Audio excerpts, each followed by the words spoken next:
Light होना चाहिए। Light होना चाहिए, अंधेरा ज़्यादा नीचे जो है ना, कारण दिक्कत हो रहा है, उसका कलर अति हो रहा है। तिरंगा ही आन है, तिरंगा ही शान है, तिरंगा ही हम हिंदुस्तानियों की पहचान है। हम चाहेंगे कि यहाँ पर उपस्थित सभी लोग एक बार हमारे साथ बोलेंगे, भारत माता की, भारत माता की, वंदे वंदे।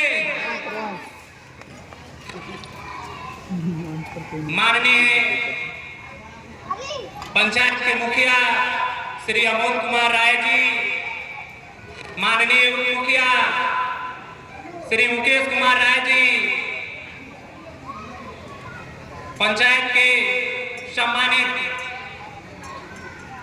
नागरिक अजीत कुमार सुमन सर जी और मंच पर उपस्थित सभी लोगों को हमारे सामने उड़ने चलिए पंचायत के ना हो बांस के बीच में चल बहुत से लोग बैठे हैं, उन लोगों को, हमारे युवा भाइयों को और प्यारे छोटे भाइयों बहनों को भी स्वतंत्रता दिवस की ढेर सारी बधाई। साथियों, 15 अगस्त का दिन स्वतंत्रता दिवस का दिन है, क्योंकि इसी दिन हमारा देश भारत अंग्रेजों के 200 वर्षों के गुलामी के बाद आजाद हुआ था। साथियों, ये आजादी हमें ऐसे ही नहीं मिली थी, इसके लिए हजारों क्रांतिकारियों ने अपना बलिदान दिया।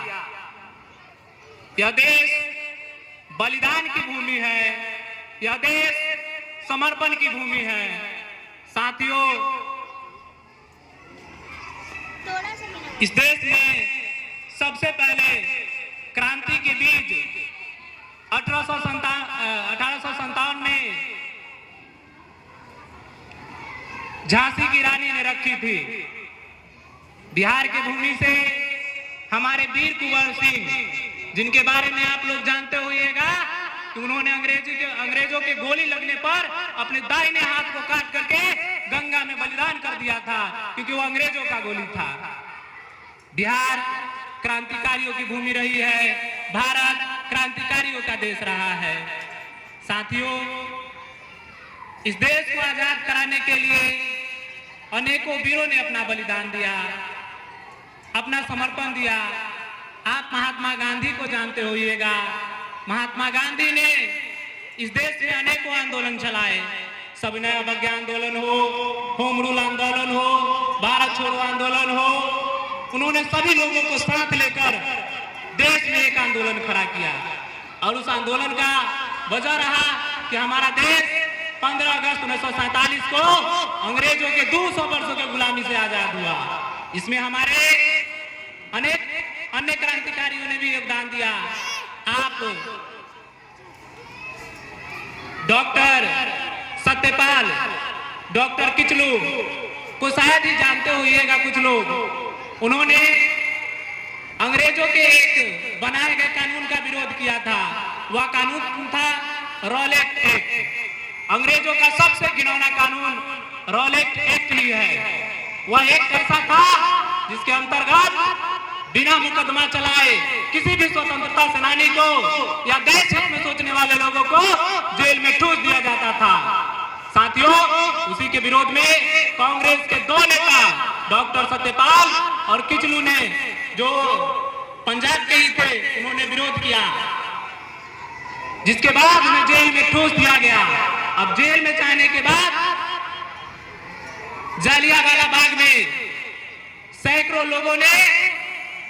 सैकड़ों क्या हजारों लोगों ने एक सभा बुलाई, जिस सभा में जनरल डायर ने बिना कुछ बताए अंधाधुंध गोलियां चलवा दिया और जालियांवाला बाग हत्याकांड करवा दिया। साथियों, उसमें हजारों लोग मारे गए। ये हजारों लोग मारे गए। जनरल डायर को हमारे देश के उधम सिंह लंदन जाके मारे थे। और उसी मिट्टी को देख भगत सिंह भी पैदा हुए थे। उस समय भगत सिंह का उम्र लगभग 12-13 वर्ष के रहे होंगे। उन्होंने उस मिट्टी को देखा और अंग्रेजों के खिलाफ बिगुल फूका और अंग्रेजों के खिलाफ उन्होंने लड़ा। वो कहते थे, भगत सिंह कहते थे कि यह देश ऐसे आजाद नहीं होगा, इसके लिए हमें क्रांति लाना होगा। वह सामाजिक न्याय के पक्षधर थे, वह समाजवाद को कायम करना चाहते थे, वो कम्युनिस्ट विचारधारा के थे। साथियों, उन्होंने देश के लिए अपना अर्पण किया। इस प्रकार बहुत से स्वतंत्रता सेनानियों ने देश के लिए लड़ा। आज वह दिन है कि हम सभी स्वतंत्रता सेनानियों को नमन करें। तो साथियों, इन बातों के साथ मैं अपनी वाणी को विराम करता हूँ। पुनः एक बार हमारे साथ आप लोग बोलिएगा, भारत माता की, भारत माता की, वंदे वंदे। जो हमसे टकराएगा, जो हमसे टकराएगा। धन्यवाद साहब। धन्यवाद आदर्श भैया का।